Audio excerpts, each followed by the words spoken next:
Hello, everybody. It's quiet.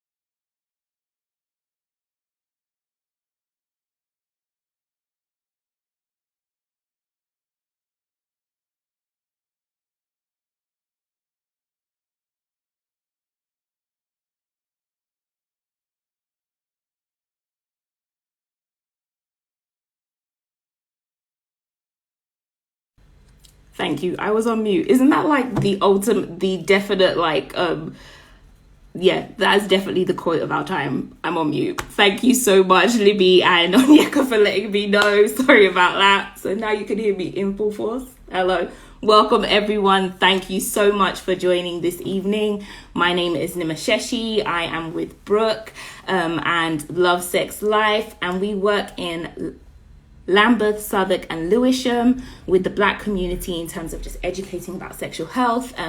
Consent is the theme for Sexual Health Week this week, so that is why we are here. But most importantly, obviously, we are going to be talking to Nana Darkoa Sekyiamah, sorry. Bit nervous, but yes, bear with me. Happy to be here and to be joined by everyone. Thank you so much for taking time out of your Friday evening to be with us here. So super excited. I'm just gonna wait a little bit to let more people roll in, and then I will be adding Nana to the chat, so then we could go ahead and get these questions rolling. If you have any questions, obviously we are talking about the amazing book. I've had some time to dip into this. Super excited.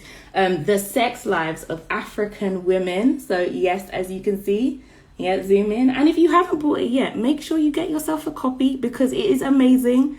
Definitely amazing, okay?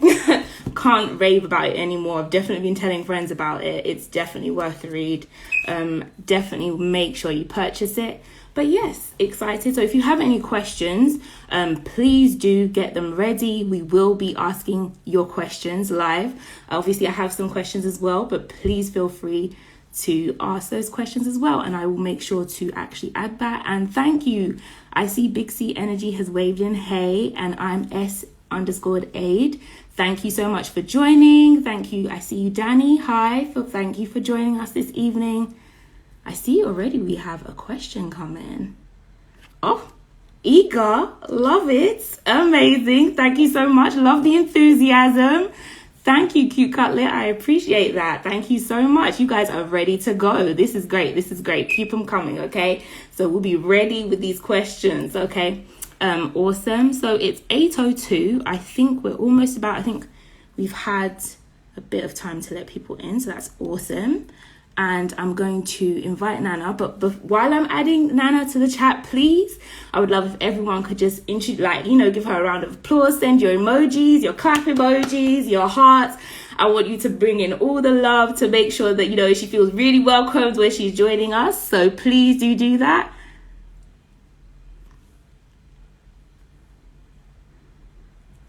Awesome. So just add in Nana.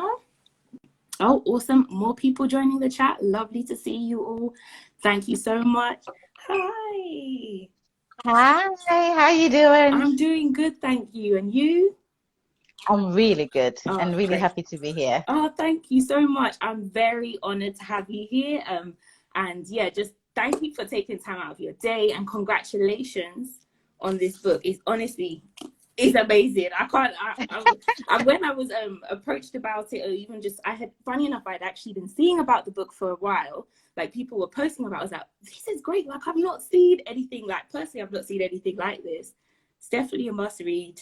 Definitely advise everyone to read about it. I know I'm blabbering, so I'll just go in and but I just wanted to give you your flowers, because I think it's always good to let people know and appreciate them for the work you've done, because the vulnerability that you showed in this book I think it taps into, I know for me, a consciousness that was like, oh wow, that allows me to think that, I should also like unravel in certain areas that I'm scared to as well. And I'm sure other people can also agree with that as well. But I wanted to give you an introduction, if you're okay with that. So, Of course I let me am. go ahead and introduce Nana to everybody. So, Nana Darkoa Sekyiamah, please correct me if I'm saying your name wrong. Is it So the surname is Sekyiamah. Sekyiamah? Okay, thank you so Yes. much. Sekyiamah. Nana Darkoa Sekyiamah is a Ghanaian feminist, blogger, and author of The Sex Lives of African Women.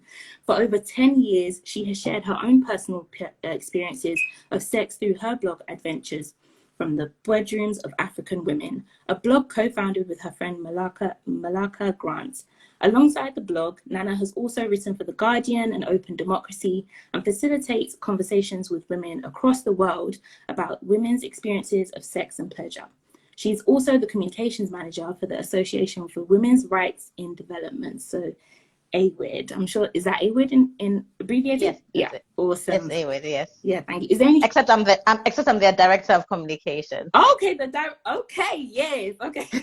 So yes.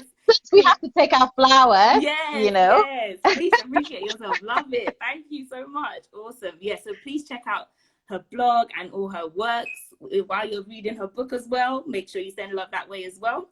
But yeah, is there anything I might have missed out that you wanted to add to that? No, thank Okay, you. Thank you awesome. so much. Thank you. Okay, so I will start off with the first question actually that has come in. And okay, awesome. So first of all, I'll start with the first question that I had, if you don't mind, and then we'll go from there. So personally, I would just want to say when I first got the book, in the cultures that I have been raised in, which is like heavily Christian, I'm Nigerian, Yoruba and Nupe influenced. Before a bride is married, she gets a talk of sorts by older women who share like advice on how to have a successful marriage. And I personally believe like I was thinking when I first saw this, any good willing auntie should be sharing a book like this, to give her the real gems, not just like sugar-coated things. But like on reading it, I was thinking, you know what, this actually needs to be shared way before marriage, because first of all, not everybody even wants to get married, it's not a must or whatnot. But so my thing was, at what age would you introduce these stories to your sisters, or would you recommend we introduce these to our sisters, our daughters, or any female woman that we know?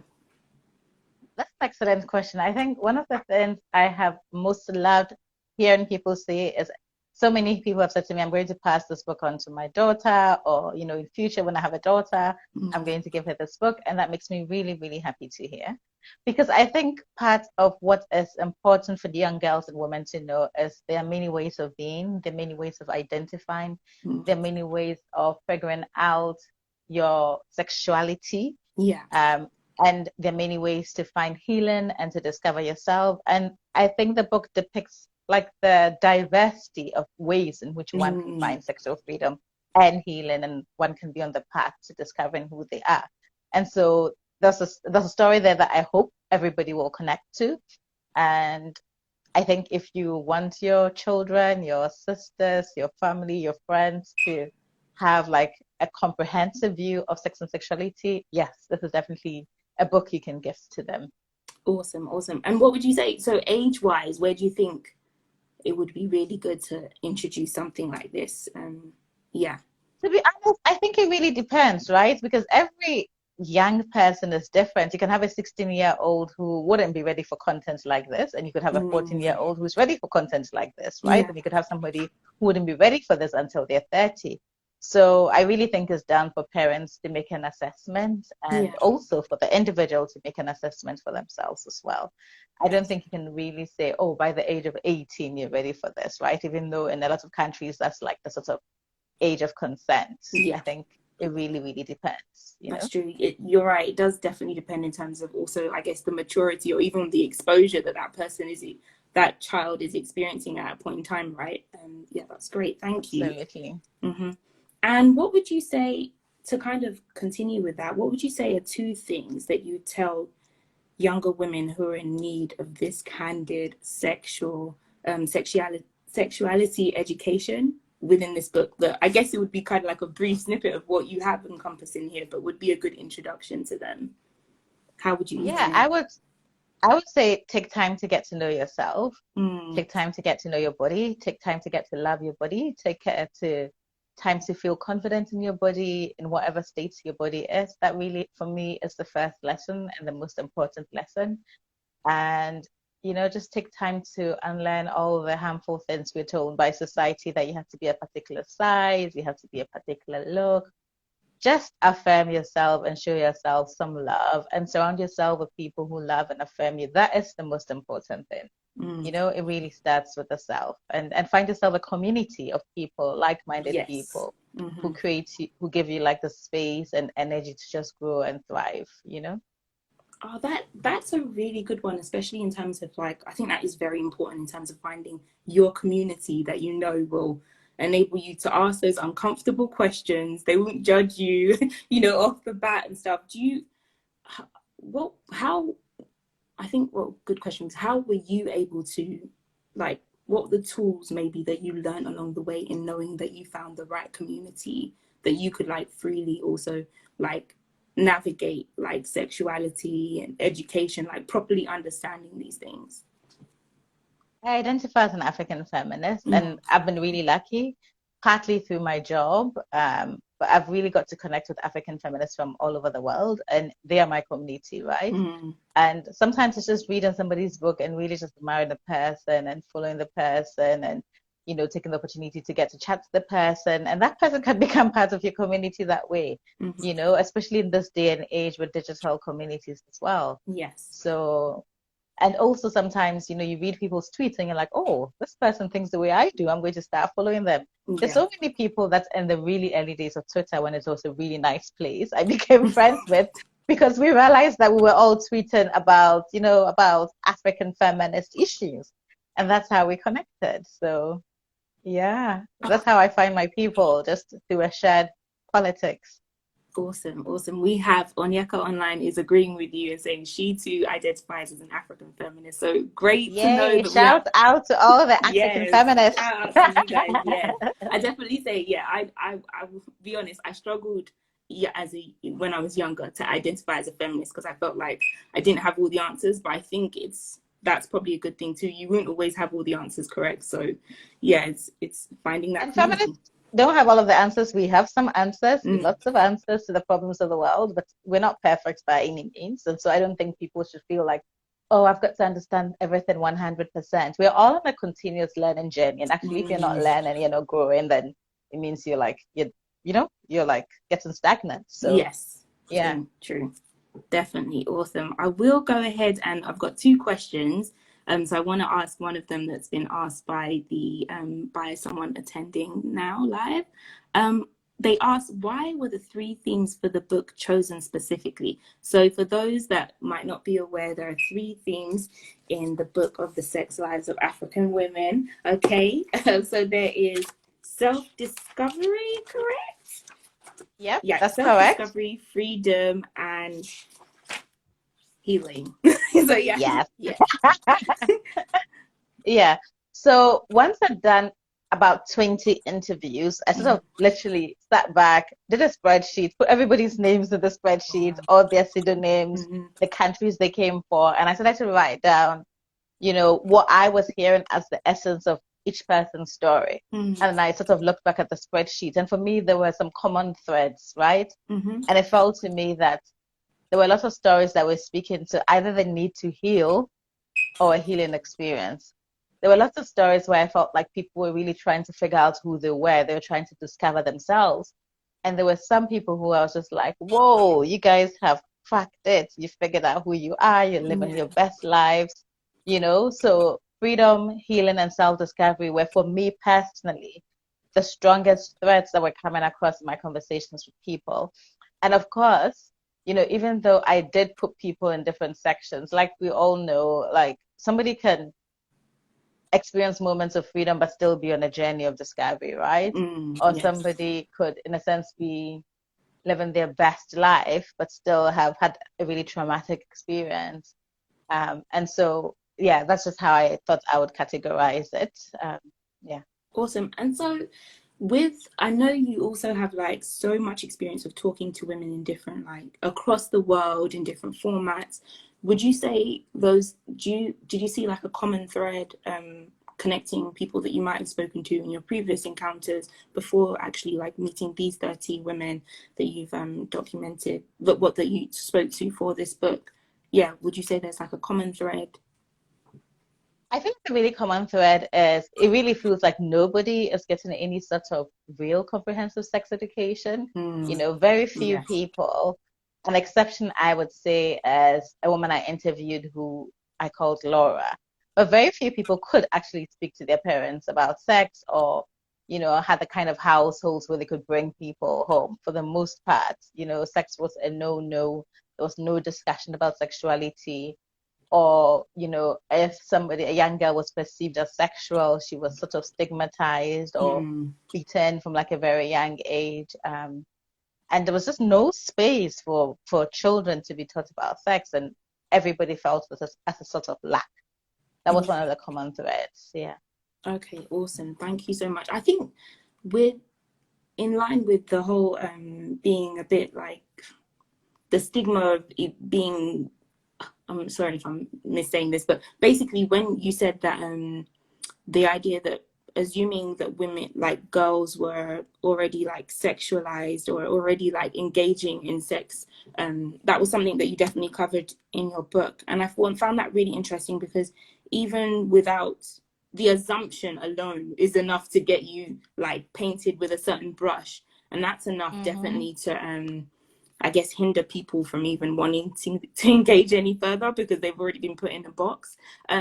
What would you say how yeah, what would you say are ways that we could like kind of combat that in terms of, I know you've said already finding communities and stuff, but maybe like if we see this within people, see this actually acting out, what are ways you think that we could directly speak to people to try and like kind of roll back the way it can kind of put people in boxes? I'm not sure if that's coming out clearly, but yeah.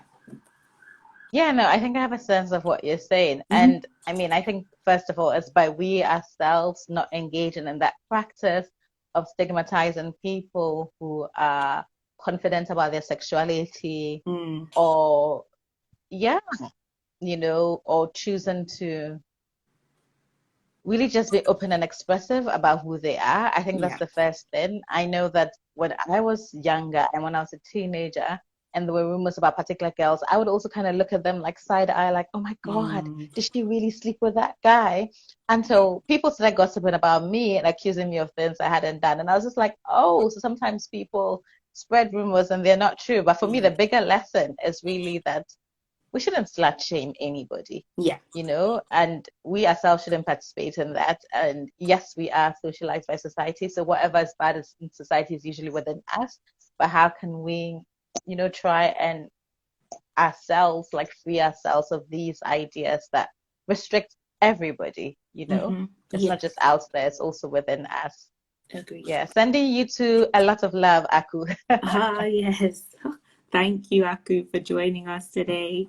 And I have the next question I wanted to ask. Um, from your experience of talking with women of varying backgrounds and experiences, what do you think are three major points that can direct people? Well, we've kind of covered this, but three major direct points that can direct people to have purposeful conversations about sexuality and desire. So you've already said making sure you have a community and yeah, finding your community. What would be two other things? Well, I think it's like creating spaces, Mm-hmm. even a space like this where people feel safe, Mm-hmm. comfortable.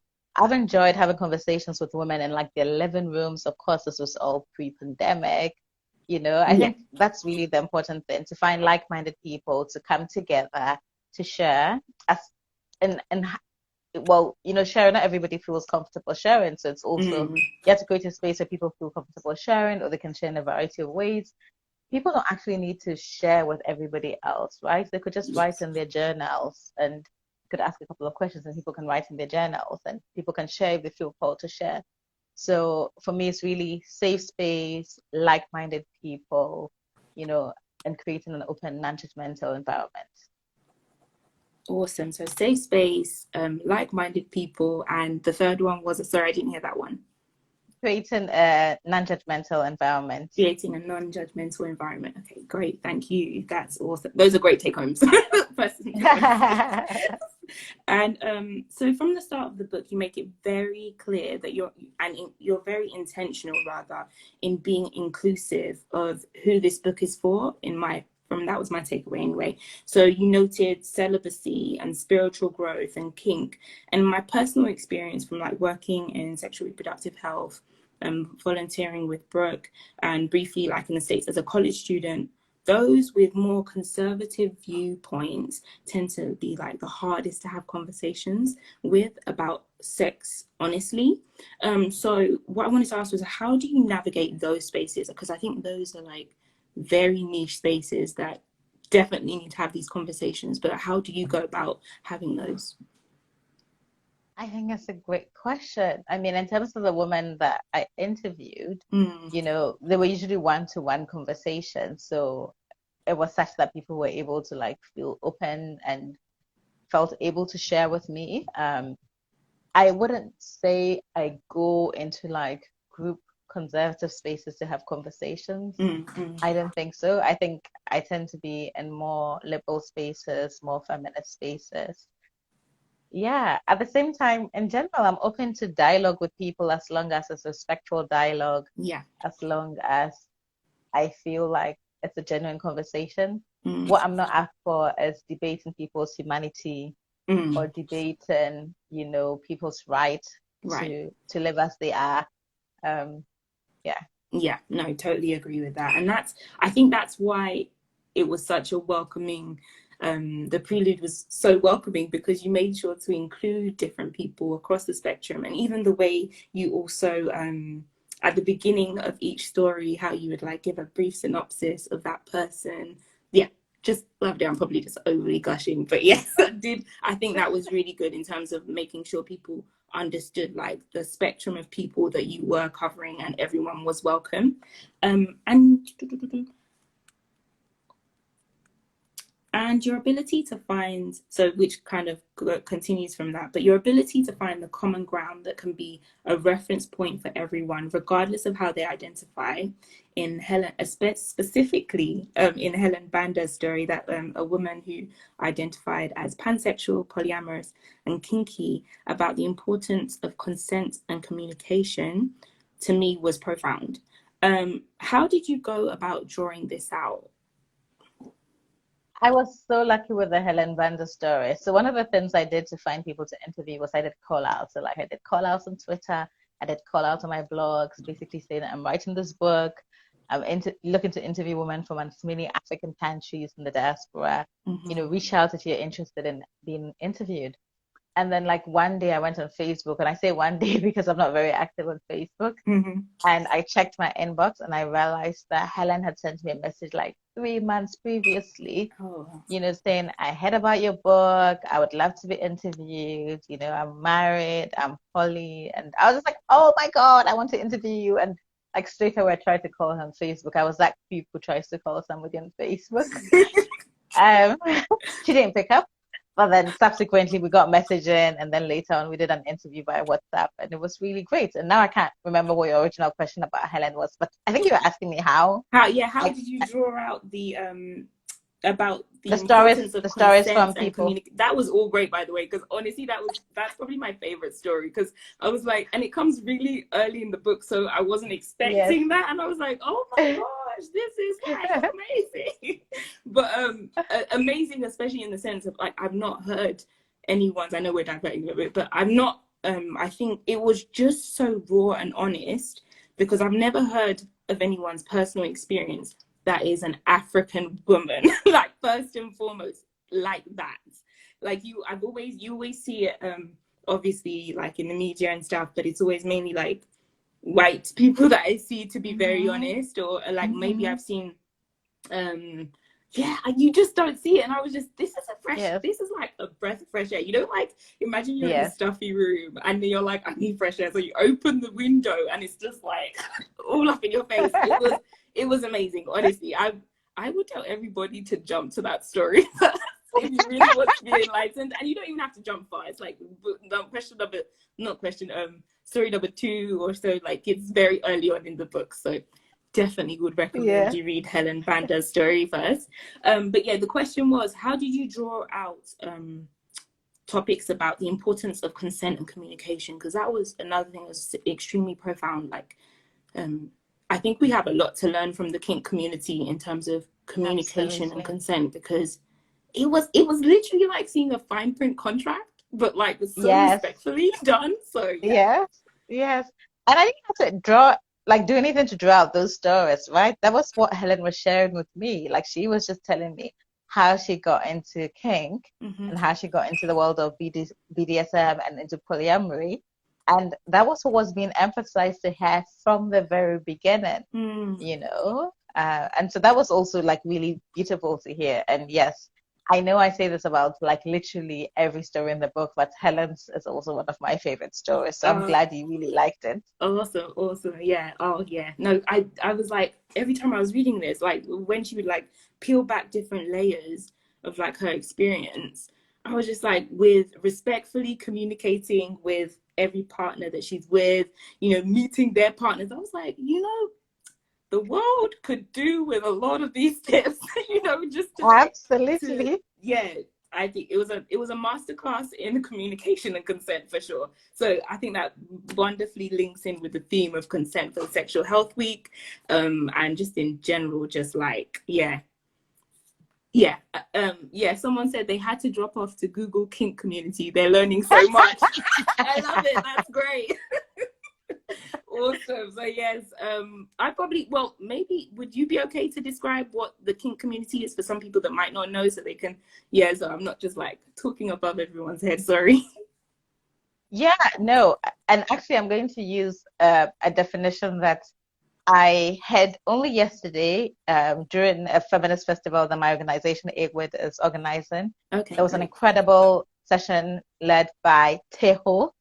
And it's called Broadening Pleasure. It's actually available on YouTube. Awesome. So I'll encourage folks to also check it out via AWID News, which is the YouTube channel for the Association for Women's Rights and Development. And they explained kink and the difference with BDSM in a way that I really liked, you know. So think of kink as more or less like the umbrella, you know, and BDSM as just one aspect of kink, you know. Okay. So your kink could be anything. Somebody could like feet, and that's a kink, right? Or somebody could like you know, be obsessed with big bums, and that's a kink, right? And BDSM obviously stands for bondage, domination, submission, masochism. So that's also like a very specific, you know, Oh, awesome. So we're getting so many gems from this talk. Thank you so much. But yes, we're all learning together. I am thanking Teho because I loved the way Teho explained it, you know, so I was just like, I like this. Like, this will stick in my head. That's the difference. Yeah. Okay, so shout out to Teho. Thank you so much for that. We appreciate for the definition of kink. Which that kind of, I don't know, a question that kind of got into my head then with kinks, we might be diving a little bit, but would you be comfortable to share, what would you say would be the definition, what would be the difference then between a kink and a fetish? Because some people might think that is, sometimes there might be a bit of a borderline in some cases, or what would you say about that? It's a great question. I feel like to my mind, you know, if something is a fetish, then there's a certain level of obsession about it. Yeah. That's how I would think about it, right? Whereas I think of a kink as just what you like. Yeah. You know? Yeah. Yeah. Whereas I feel like if somebody fetishizes something, it can sometimes be unhealthy. So I think like sometimes there's some, just as an example, white men who fetishize black women and exoticize black women, and that doesn't feel to me like it feels funny. Yes. You know, that's kind of how I think about it. Yeah. But I would love for people to correct me if I'm wrong. I'm not necessarily an expert, you know, so. Yes, please do share if you are able to share with us. Do share that in the comments or in a question, and I'll be happy to share that. I do have actually an additional question from Onyeka Online, which has asked, have you received any backlash from somewhat traditional conservative African community members?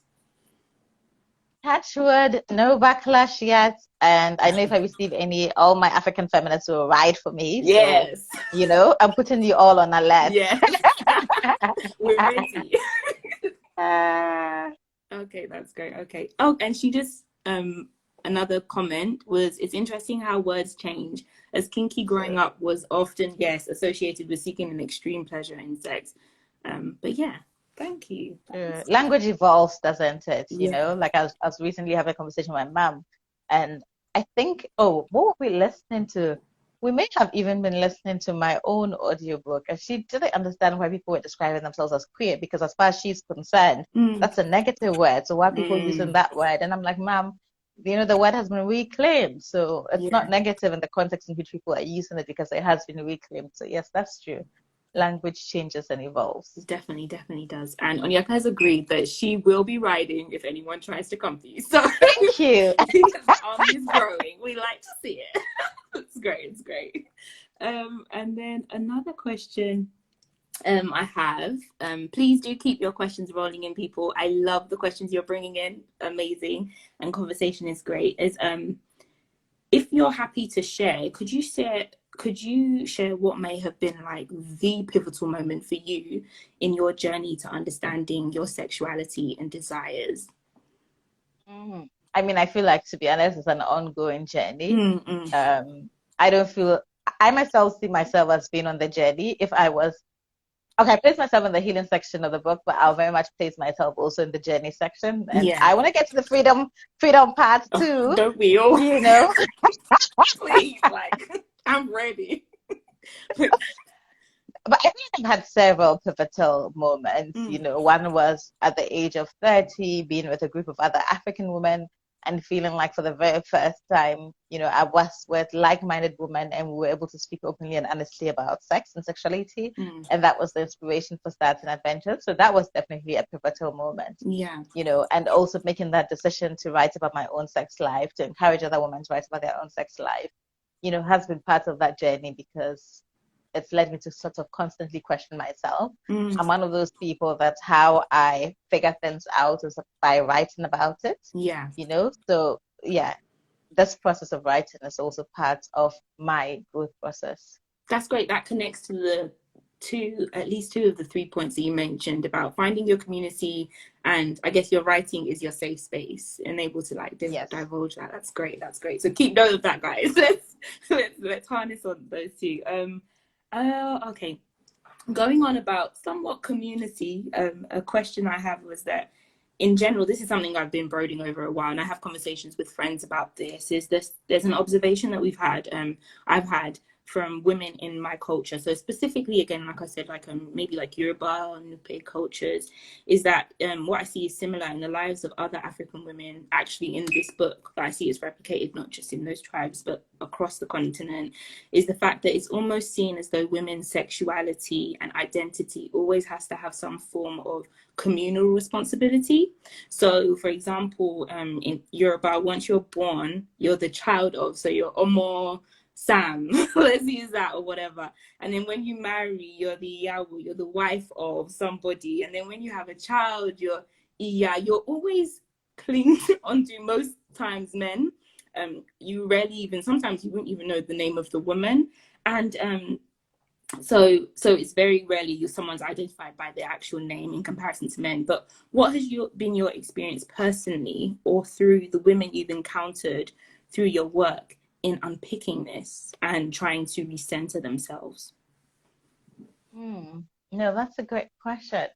And yeah, no, I very much agree, right? Like, women are often not seen as valuable just for being who we are, just for being individuals. And I think it's really important for us to create that space for ourselves, and also just to make space to focus on what brings us pleasure and what makes us happy. And just to have space just to be, not always have to be in service to family, friends, even though it can be nice to be in service to family and friends, I think it's really important to also just make space to be, because there are a lot of responsibilities placed on women and girls. We know that even in this pandemic, era, Yeah. where children are home, and families where you may have, both sets of parents, and traditionally heterosexual families, the woman still ends up being the one doing the majority of the childcare, Yeah. or supervising children who may be working, from home, or but studying from home, not working from home. So yeah, I feel like as like we also have to carve a space to just be who we are, and more importantly, figure out who we are as individuals. Because whenever you're attached to somebody else, I don't think you ever get the space and time to think about, okay, who am I when I'm not this person's daughter, Yes. or this person's wife, or this person's sister? Like, who am I just as a person? Yeah, no, those are really good points. Which makes me want to ask another follow-up question would be, do you keep in touch with the women that you've written about going on, and like, do you see, especially I guess following this pandemic, as you mentioned, like it's definitely been a shift in lifestyles for everybody, right? Do you think, have there been adjustments in the way they viewed themselves from the time that you've met them? So I've kept in touch with most of them. They're literally just two people I have been unable to get in touch with recently. Miss Deviant. I don't know if you've read her story yet. And Fitzy. Okay. Yeah, just the two of them that I haven't been able to like contact in a while. That's really good that you've been able to keep in contact with like majority of them. That's a great percentage. Yes. Oh, wow. Yes, it is. And part of what has been really nice is actually their own reaction to the book. Because remember, I interviewed some people years ago. Oh, yes. And, yes. It's not like they saw their story before you saw it or before it was published. So wow. It's also been really nice hearing their own reaction to both their story and to the book. And so far, it's been really positive, which makes me really happy. Oh, that's great. Could you if you're able to, could you share, like, do you think there's anyone in particular that's had like a profound maybe shift in like seeing it in print, or just experience, like knowing this has been shared with other people? I mean, like a profound experience. Well, there's one person who was like, I'm not going to read my story. She read the whole book and didn't read her story, which is quite funny. There was one person who was like, oh, when she read her story, she was just like, oh my God, I said that. Like, I didn't even remember what I said to you, Nana. Oh my God, why did I choose to use my name? But she was very happy that she chose to use her name as well. So that's been interesting. Yeah. Oh, that is good. That is so, that's great to hear. I really, it's exciting. And I think another question I had was, has compiling the stories for this book changed the way you approach sexuality and sexual health conversations? And what will you, and what will you take from this into your next project? I mean, I don't want to put any pressure, but like, if you do another book, I am ready. The coins are ready, and I'm sure people could agree. But yeah. I am definitely going to do another book. I was very excited the last time because I took myself to a cafe and I wrote 600 words. So it's only 600 words, but that's how we start, a little bit at a time. So I'm super excited about that. Yes. And so there will be another book coming. So please get your coins ready. Yes. For sure, we are ready. The African feminists are ready, and everyone else also listening, needs to be ready to make sure they're purchasing. But specifically from this project, is there anything that you would say that you feel has kind of like, well, like a springboard that's like really like catapulted you or energized you? Like you said, 600 words. I mean, I'm not a writer, but I think that's a lot. I mean, forcing me to write a report at work is a lot of work, so I think that's fantastic. But yeah, is there anything that you feel has like sprung you into, like energized you onto the next project?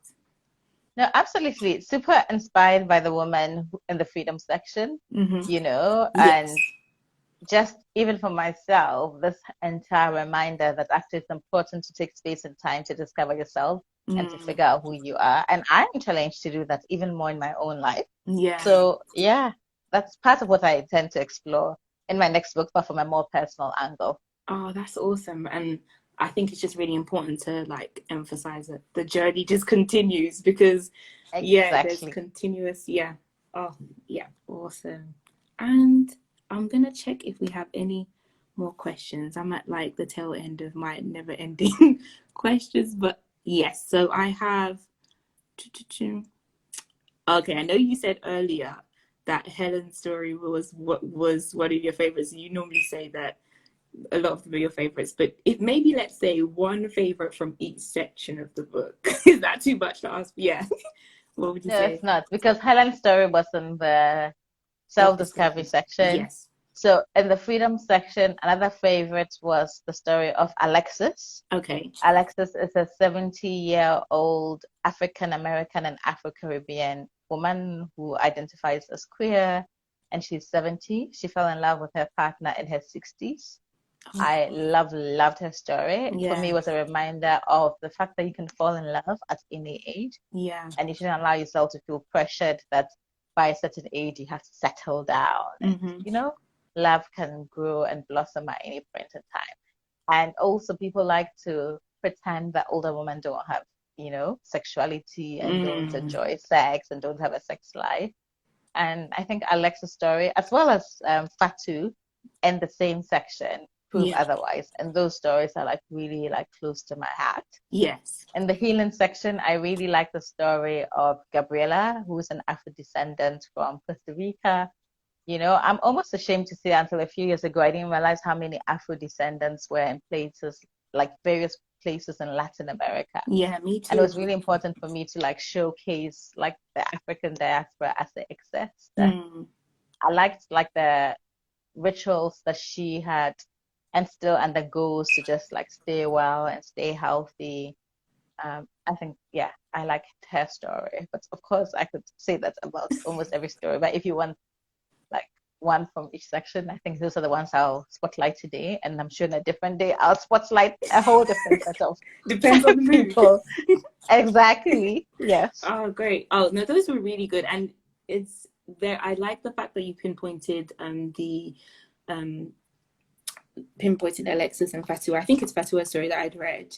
And I thought Yeah. that was really refreshing to hear a much older woman's like sexual story because Hmm. I was like, you never, like you said, you just assume they don't, and it's like they Exactly. definitely do, but but it's just you don't hear them Exactly. talk about it candidly. So that was yeah, Yes. that was really great. You really, when I say spectrum, I mean like you literally, I feel like you've touched every point that I could personally think of. But yes, thank you. And then I have another question that has come from those listening. Yes, so from Onyeka Online, she has asked, what inspired you to move from blog to book? A story, was it a story or another factor?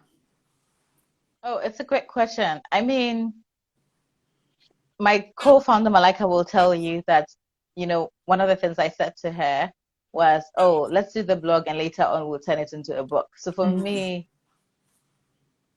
a book was always in the future. Several books was always in the future. mm-hmm, We could have done a book, Malika and I called Adventures from the Bedrooms of African Women, and we might still do that sometime in the future. mm-hmm. Um, but for me, it was like from the blog, I was realizing how much diversity there was when it came to African women's stories about sex and sexuality and our experiences. Yeah, And obviously, a blog is like short format. You only get like a little snippet of the story. And I really wanted to know more. And I thought, okay, let me take some space and time and have in-depth conversations with people and, present those stories in ways that I would hope are compelling and that would connect and resonate with people. okay. So yeah. Awesome, thank you. Onyeka's replying saying, "Always had that vision, amazing." And Cute Cutlet also said, "Thanks for answering." She asked two questions. So sorry if I didn't reference you, but yes, she asked two questions as well. So awesome, thank you so much for those. Those are the end of my questions, but I do want to leave this floor open to ask. Do you have anything else you might want to plug from the book, work? I know you mentioned there was a workshop that your colleague did at AWED. So is there anything you would encourage Hmm. people to also attend so they can further learn more things Yes. covered in the talk today? Yes, absolutely. For folks who are watching and interested in topics on sex, sexuality, pleasure, um, I also work with the Association for Women's Rights and Development, and we've been organizing a feminist festival that's run the entire month of September. Okay. And there's so many topics on sex and sexuality that you should check out. A lot of the conversations have been live streamed, but then there's also many more conversations still to come, including a panel discussion called Pleasure Beyond Borders, with Malika Grant, my co-founder from Adventures, Lindy Way, who's an incredible sexual and wellness relationship coach from South Africa, with Sekyiamah, who is from Nairobi, with Joe from Serbia, wow. and that will be next week Thursday. And people can sign up by going to www.awa.org and just look for the Create, Resist, Transform, a festival for feminist movements, and you can just register, sign up. And you can also just go to the YouTube channel, which is AWID News, and just catch up on the sessions you may have missed. Okay, awesome. So there's loads of resources available for you to check out. Make sure you check out. And obviously, do not forget to make sure you get a copy of The Sex Lives of African Women, people. Like, if you haven't already gone ahead and purchased it while you're watching, do that. So yes, please do that. Make sure you read and definitely just share your thoughts on it. Would be lovely to hear. I'm not sure if you would love to hear what people have to say as well. So no, I love hearing what people have to say. So yes, I would love to hear your feedback. You can DM me. My DMs are open. If you post a story and tag me, I will read it. I am more likely than not to reshare, So yeah, completely happy for people to let me know their thoughts. Yes, definitely. Good to hear. Awesome. And also your blog as well. Make sure you check out Nana's blog. Anything, in fact, click on her bio. Just make sure you check it out. And also check out all the other resources that Love Sex Life is also doing for the rest of Sexual Health Week in regards to consent. There's a lot of resources out there that I definitely encourage everyone to read out.